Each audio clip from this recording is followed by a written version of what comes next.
I made this flower, this black, I can't see what I'm doing, this black flower the other day. This is, I think it's called an anemone, I'm not sure how to say it. And then I made this one just now, and just to show you that it can be made in a different color. I mean, this is, I think, is the appropriate color, but it could be made in any color. And I made this one different. I don't know if you can tell. This one was made with this individual cutter. I cut individual petals out, but the blue one I made with these two cutters right here, and I just cut one of each of those, and then I took and I put it on my pink mat here, and ruffled the edges of it with this ball tool. I just, went around the edges of it like this with my ball tool. I put it into these little cup things. You can put the individual petals in to dry. Or I use this because, you can put a whole bunch of them. It's cheap, and I have a gazillion of those. But I went ahead and I cut the 13 circles here. And you'll need this tool to poke the little holes here, to whatever, I don't know, I'm not sure what those are called, but anyway, to poke those. You can tell I'm so professional. I don't know what it's called.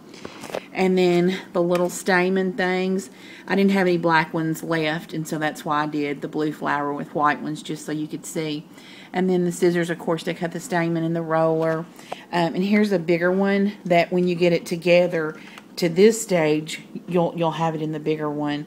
But I really can't tell a difference in the flower. It may not be as, ruffly as the white one, but that could be just because I was kind of in a hurry. But anyway, let me see if I can figure out how to set this up and set it still, because I'm just doing this with my phone, and I will show you how to kind of put one together. We've cut the circles, and I keep them under wax paper just so that they don't dry out, because, they are gum paste and it dries really fast.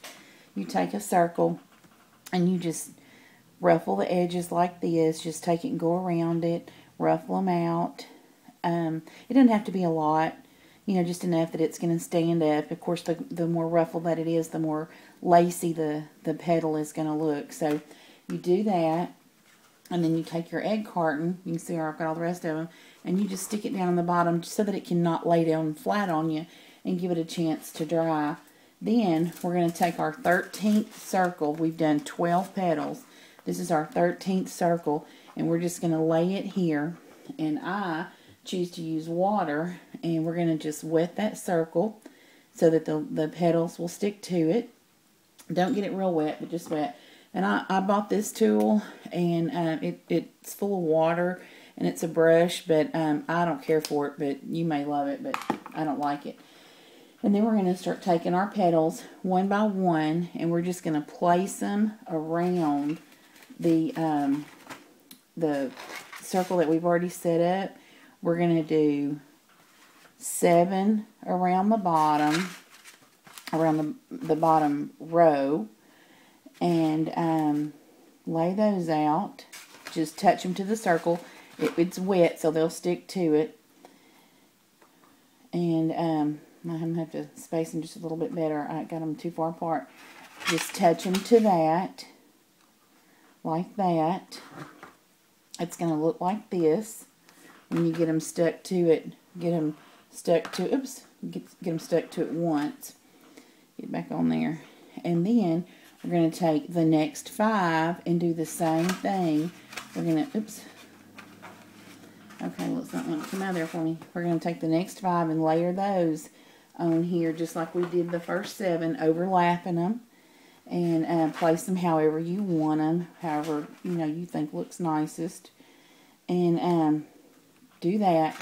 Then I had already formed, I made a ball, and then I just poked it in the middle with the ball tool to give it that indentation, and then I take this and then just start poking the holes in it, for the stamen, and I just take and cut those off of the bundle and start sticking them around in this. You have to be careful because they're kind of not stiff, and just poke them around in the, oops, poke them around in there like that until you get it full, and then you'll wet of course, the back of this, and then you stick it to the center of that flower, and you have your flower made like that.